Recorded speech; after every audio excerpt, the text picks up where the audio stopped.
You know, one of the most curious things about being human is how early we begin to build the story of who we are. From the very beginning, we are absorbing a symphony of messages, sounds, gestures, reactions from the people around us.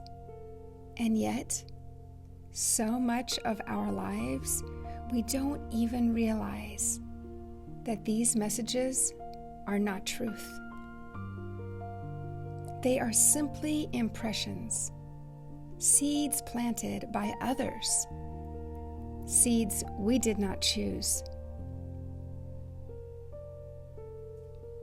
Imagine a child, small, wide-eyed, completely dependent. Whatever comes from the adults around them, sometimes gentle, sometimes harsh, but that becomes a blueprint. You must behave this way. You are too much. You are not enough. These are not our own beliefs. They are borrowed beliefs. And yet we carry them with us, often into adulthood, as if they were our own. Now, don't mistake me. This is not about blame. Our parents, our caregivers, they too were carrying their own seeds, their own programming, often unexplained, often passed down through generations. And so it goes. A chain of beliefs, behaviors, and fears quietly threading through human life, like a river running through a canyon, unseen, shaping the land beneath it. And here is the fascinating part. Because these beliefs were given to us, they are not fixed. They are not laws of nature. They are patterns, behaviors, responses that once served a purpose, like shields, protections, ways to survive the world we were given. But survival is very different from thriving. And when we continue to live by these borrowed beliefs, we may feel constrained, anxious, or less than, in ways we cannot fully explain.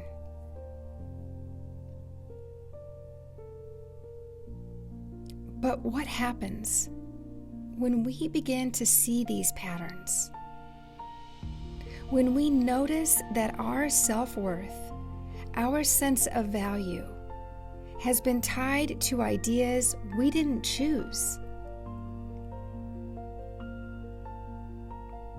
Perhaps we begin to see the absurdity of it. The voice that says, "You are not enough. You will fail. You must do more,"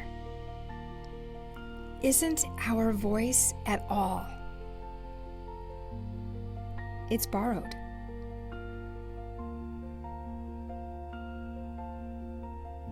And suddenly, there is a choice. A choice. The beautiful, terrifying, exhilarating possibility of choosing differently.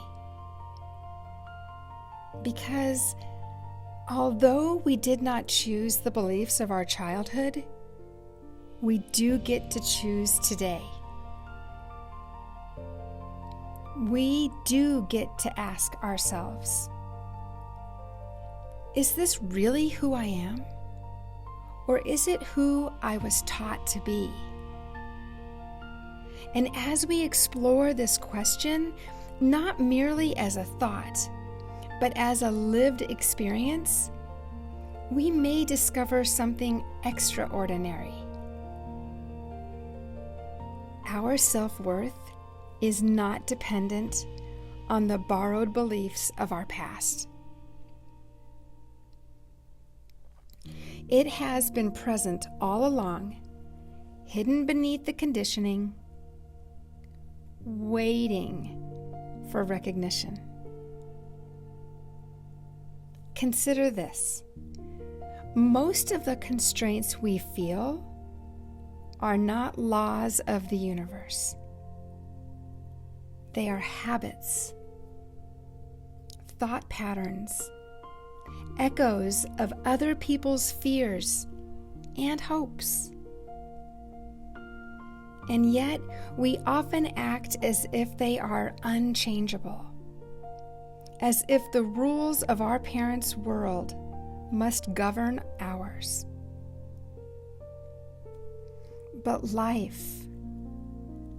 is luminous, flowing, always ready to offer another choice, another perspective, another way of being.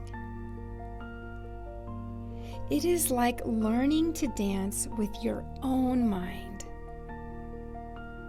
You notice the steps that were taught to you, the cautious movements, the fearful pauses, the conditional hesitations. And you begin to improvise. You begin to move in ways that feel authentic, even if they look strange to others. And in doing so, you are no longer a product of your programming. You are alive. You are free. And now, freedom does not mean chaos. It does not mean rejecting all guidance or structure. But it does mean choosing consciously, observing the patterns of thought and behavior, and deciding which one serves you and which ones do not. Realizing that a parent's fear, a teacher's rigidity, society's expectations, they were never mandates on your soul. They were invitations. Sometimes clumsy, sometimes loving, to learn about yourself. And now you may learn on your own terms. So, how do you begin? Perhaps the first step is simply noticing, observing the way we speak to ourselves, the beliefs that arise without conscious choice. The voice that says, I can't do this. I'm not enough. I will always fail. Notice them, but do not judge them. They are echoes, patterns, not you. Next, practice choice. Begin to speak differently to yourself. Speak into behaviors that affirm your worth. Not to prove anything, but to remember something. That your self-worth was never conditional. That your essence, your being, is whole and complete. That the programming of childhood was a lens, not a limit.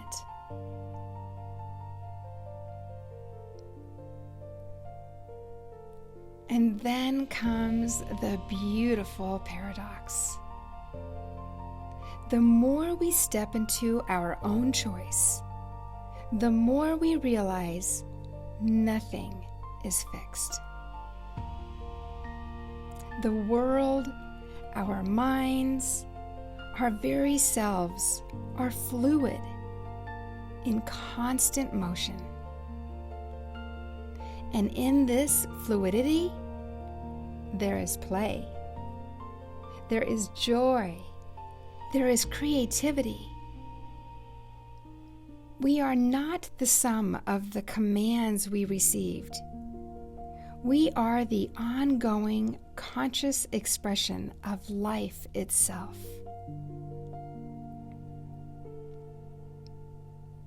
Perhaps we leave behind the notion that we must earn our worth, that we must prove ourselves according to the rules that were never ours to begin with. Perhaps we can simply notice the patterns, thank them for serving a purpose, and step into something new, something alive, something chosen.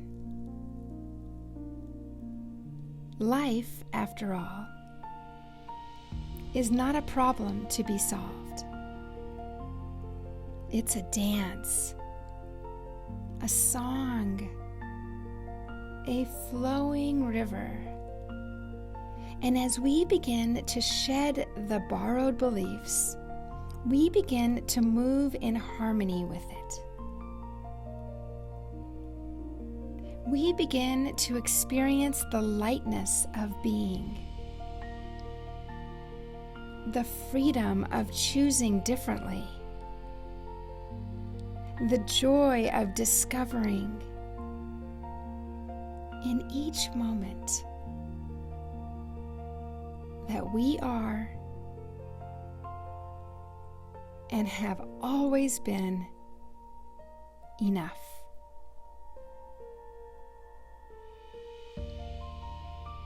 And yes, the task before us is not to fight the past, nor to condemn it, nor to cling to it. The task is to awaken to the truth that our self-worth, our sense of beauty and value, is inherent. That the beliefs of childhood were never commands, but invitations. And now we are free to answer in our own way.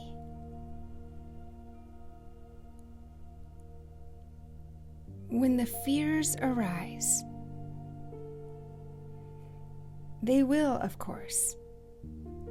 You can smile. You can notice them. Remember that they are echoes. And your consciousness, your being, has always been far larger, far wiser, far more capable than any childhood programming could dictate. You can breathe. You can step forward, and you can choose again and again and again until the patterns of the past no longer hold you so you can experience the dance of your life. Because the truth, my friend, is this: you are not your programming. You are not the fears you inherited. You are not the shoulds of someone else's life. You are a living, breathing expression of consciousness itself. And that consciousness, that life, is free.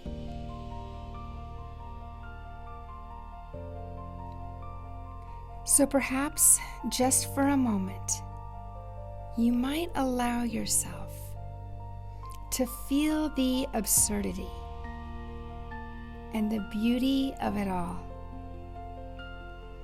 That everything that once held you captive was never truly yours to begin with. And yet, in this same moment, everything you are choosing now, everything you are claiming now, is entirely yours. Fully yours. And in this claiming, there is freedom. There is joy. There is love.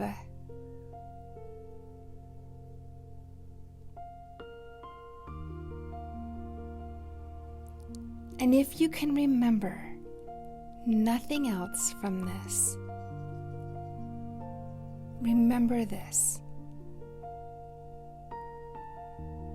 the voice of your childhood is just that, a voice, not a command. The beliefs you inherited are patterns, not limits.